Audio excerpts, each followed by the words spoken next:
केवल सियासत की नहीं, बात विरासत की भी होगी। चुनाव भविष्य का है तो बात इतिहास की भी करेंगे।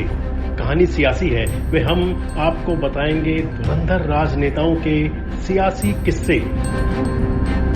कहानी सियासी है।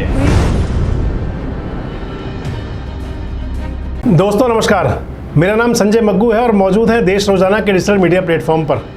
आपसे चर्चा में हूं कहानी सियासी है के एक और नए एपिसोड में।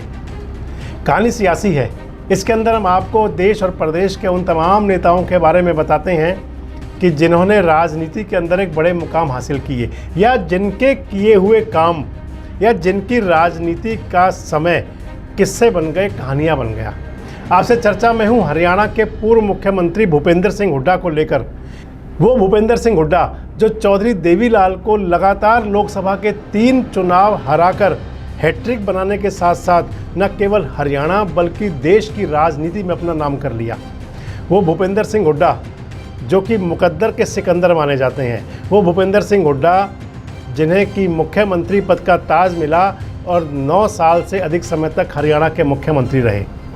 भूपेंद्र सिंह हुड्डा आज भी हरियाणा के मुख्यमंत्री पद के अगर कांग्रेस में सशक्त दावेदार माने जा सकते हैं तो भूपेंद्र सिंह हुड्डा हैं। तो चलिए आपसे बताते हैं कि कैसा था उनका वो राजनीतिक फलसफा। किलोई विधानसभा क्षेत्र के महासचिव के रूप में कांग्रेस के अंदर राजनीति की शुरुआत करने वाले भूपेंद्र सिंह हुड्डा स्वतंत्रता सेनानी और 2 बार सांसद रहे, राज्यसभा के सदस्य रहे, संयुक्त पंजाब और फिर हरियाणा के विधायक रहे। चौधरी रणबीर सिंह हुड्डा के सुपुत्र थे।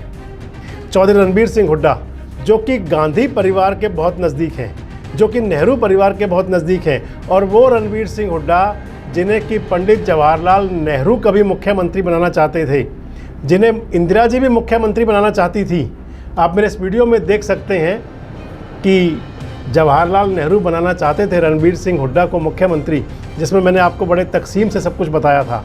तो उन रणबीर सिंह हुड्डा के सुपुत्र और उनकी राजनीतिक विरासत को संभालने वाले भूपेंद्र सिंह हुड्डा जिन्होंने कि किलोई विधानसभा क्षेत्र के महासचिव के रूप में अपना राजनीतिक जीवन शुरू किया था, तमाम राजनीति के फलसफे पढ़ते हुए, अपने पिता के राजनीतिक संघर्ष को देखते हुए और अपने बड़े भाई यानी कि कैप्टन प्रताप की चुनावी हार को देखते हुए, उसके बाद में भूपेंद्र सिंह हुड्डा जब राजनीति के समर में चुनावी मैदान में उतरे तो मान लिया जाए कि छोटी चुनावी जो पंचायती राजनीति थी, उसके बाद में जब वो देश और प्रदेश की राजनीति में आए तो 1991 में उनको कांग्रेस ने पहली बार देश के बड़े दिग्गज नेता चौधरी देवीलाल के सामने लोकसभा का टिकट दिया। रोहतक लोकसभा से चौधरी देवीलाल के मुकाबले कांग्रेस ने भूपेंद्र सिंह हुड्डा को प्रत्याशी बनाया और रोहतक की चौधर के नाम पर चुनाव लड़कर भूपेंद्र सिंह हुड्डा ने चौधरी देवीलाल को उस चुनाव में शिकस्त दे दी। क्योंकि चौधरी देवीलाल से रोहतक की जनता नाराज़ थी, एक कारण ये था, और दूसरा भूपेंद्र सिंह हुड्डा ने जो नारा दिया था कि रोहतक की चौधर को वापस लाना है, उससे रोहतक की जनता ने भूपेंद्र सिंह हुड्डा को सिर आंखों पर बिठा लिया। चौधरी देवीलाल को जो मैंने आपको बताया कि उनसे किस कारण से जनता नाराज़ थी रोहतक की, वो हमारे आप इस वीडियो में देख सकते हैं। तो चौधरी देवीलाल सरीखे नेता को लगातार 3 बार लोकसभा का चुनाव हराना कोई छोटी बात नहीं थी। 1991, उसके बाद 1996 और फिर 1998 3 चुनाव लगातार चौधरी देवीलाल इंडियन नेशनल लोकदल और यानी कि लोकदल की टिकट पर चुनाव लड़ते रहे और उनके सामने तीनों बार कांग्रेस प्रत्याशी के रूप में भूपेंद्र सिंह हुड्डा सामने थे और तीनों चुनावों में चुनावी शिकस्त दी चौधरी देवीलाल को भूपेंद्र सिंह हुड्डा ने। पहला चुनाव तो 1 लाख से अधिक वोटों से था, दूसरा चुनाव हालांकि हज़ारों में आया और तीसरा चुनाव सैकड़ों में आया। रोहतक के लोग और चौधरी देवीलाल के समर्थक, इंडियन नेशनल लोकदल के समर्थक ये भी कहा करते हैं कि जो चौधरी देवीलाल को दूसरा और तीसरा चुनाव हराया गया या चुनाव हारे, वो चुनाव हारे नहीं थे, चुनाव हराया गया था। हालांकि राजनीति के अंदर होता ये है कि जो जीता वो सिकंदर। जिसको चुनावी मतगणना में जीत मिल गई और जिसको जीत का सर्टिफिकेट मिल गया उसको जीता हुआ माना जाता है। और जीते हुए का सर्टिफिकेट क्योंकि चौधरी भूपेंद्र सिंह हुड्डा को मिला था, इसलिए चौधरी भूपेंद्र सिंह हुड्डा तीनों चुनाव जीते। कारण कोई भले ही उसके पीछे कुछ भी कहे, भले ही चौधरी देवीलाल के और इंडियन नेशनल लोकदल के समर्थक कुछ भी कहें, लेकिन ये सनातन सत्य है कि भूपेंद्र सिंह हुड्डा लगातार 3 बार चुनाव जीते और उन्होंने चौधरी देवीलाल जैसी हस्ती को लगातार 3 बार चुनाव मैदान में हराया। दीगर बात यह है कि 1999 के चुनाव में उन्हीं भूपेंद्र सिंह हुड्डा को उसी रोहतक के अंदर इंडियन नेशनल लोकदल के मान लें या चौधरी देवीलाल के सिपाही कैप्टन इंद्र सिंह ने आसानी से चुनाव हरा दिया। हालांकि उसके बाद भूपेंद्र सिंह हुड्डा फिर चुनाव जीते 2004 के अंदर, जब लोकसभा का चुनाव हुआ उस चुनाव के अंदर 2004 के चुनाव में भूपेंद्र सिंह हुड्डा फिर चुनाव जीते। हालांकि उस चुनाव को जीतने के बाद में, क्योंकि वो चुनाव भी चौधरी भूपेंद्र सिंह हुड्डा ने रोहतक की चौधर लाने के नाम पर लड़ा था, तो रोहतक की चौधर लाने के नाम पर भूपेंद्र सिंह हुड्डा को 2004 के चुनाव में लोकसभा में रोहतक की जनता ने जिताया। तो लेकिन कांग्रेस आला कमान ने जब 2004 के अंदर ही उसके बाद कुछ समय बाद विधानसभा का चुनाव हुआ तो भूपेंद्र सिंह हुड्डा को मुख्यमंत्री पद की कुर्सी सौंप दी। मुख्यमंत्री बनाए गए भूपेंद्र सिंह हुड्डा सांसद रहते हुए सांसद से इस्तीफा दिया, किलोई से विधानसभा का चुनाव लड़ा और रिकॉर्ड मतों से चुनाव जीते। 2004 और 2009 ये 2 टर्म थी भूपेंद्र सिंह हुड्डा की, जब उन दोनों चुनावों में लगातार लगभग 9 साल से अधिक समय तक मुख्यमंत्री रहे। लगातार 10 साल तक मुख्यमंत्री रहते, लेकिन क्योंकि चुनाव कुछ समय पहले करा दिया गया था इसलिए वो 10 साल का कार्यकाल पूरा नहीं हो पाया था। और उसके बाद 2014 में मुख्यमंत्री पद से हटने के बाद भूपेंद्र सिंह हुड्डा उसके बाद भी कांग्रेस के बड़े नेता बने रहे। किलोई से फिर विधानसभा का चुनाव जीते और 2019 के अंदर एक बार दोबारा से, यानी कि तीसरी बार किलोई से विधानसभा का चुनाव जीते। कांग्रेस सत्ता में नहीं आई और भूपेंद्र सिंह हुड्डा को विपक्ष का नेता का पद मिला। तो मान लिया जाए कि चौधरी भूपेंद्र सिंह हुड्डा, जिन्होंने कि चौधरी देवीलाल को राजनीतिक शिकस्त देकर के पूरे देश और प्रदेश की राजनीति में अपना बड़ा नाम किया। आपको पीछे भी लेके चलें तो ये बताएं कि चौधरी देवीलाल के परिवार का और भूपेंद्र सिंह हुड्डा और चौधरी रणबीर सिंह हुड्डा परिवार का अगर ये कहें कि राजनीतिक टकराव कोई नया नहीं था।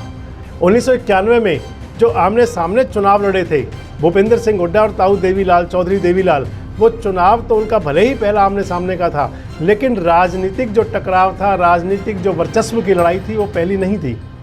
आपको बताएं कि भूपेंद्र सिंह हुड्डा के जो पिता चौधरी रणबीर सिंह हुड्डा 1952 और 1957 में जो 2 बार लगातार सांसद बने थे।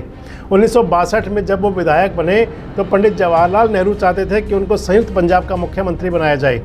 1966 में जब हरियाणा का गठन हो गया, 1968 में जब विधानसभा का चुनाव हुआ तो इंदिरा जी चाहती थी कि रणबीर सिंह हुड्डा को हरियाणा का मुख्यमंत्री बनाया जाए, लेकिन चौधरी देवीलाल, क्योंकि वो जाटों के बहुत बड़े नेता थे चौधरी देवीलाल हरियाणा के अंदर, और देवीलाल नहीं चाहते थे कि कोई और बड़ा जाट नेता उनके सामने खड़ा हो, क्योंकि चौधरी रणबीर सिंह हुड्डा का नाम बड़ा पहले से ही था। 2 बार सांसद, 2 बार विधायक और इसके अलावा संविधान निर्मात्री सभा का सदस्य होने के नाते रणबीर सिंह हुड्डा एक राजनीति के अंदर, समाज के अंदर अपना बड़ा कद और बड़ा वजूद रखते थे। लेकिन मैंने आपको क्योंकि बताया कि चौधरी देवीलाल नहीं चाहते थे कि मुख्यमंत्री बनके कोई अन्य नेता उनके सामने आकर खड़ा हो, यानी कि जाट समाज का नेता उनसे बड़े ओहदे पर उनसे पहले आ जाए, ये चौधरी देवीलाल नहीं चाहते थे। हालांकि रणबीर सिंह हुड्डा तो मुख्यमंत्री नहीं बने, लेकिन 1968 में चौधरी बंसीलाल जरूर जाट नेतृत्व के रूप में चौधरी देवीलाल के सामने आ खड़े हुए। आपको बताऊंगा किसी अगले किस्से में कि आखिर चौधरी बंसीलाल के मुख्यमंत्री बनने की वो क्या कहानी थी कि जब बिना किसी रेस में होते हुए उनको मुख्यमंत्री बना दिया गया। और बिना रेस में होते हुए मुख्यमंत्री तो भूपेंद्र सिंह हुड्डा भी बने थे 2004 में।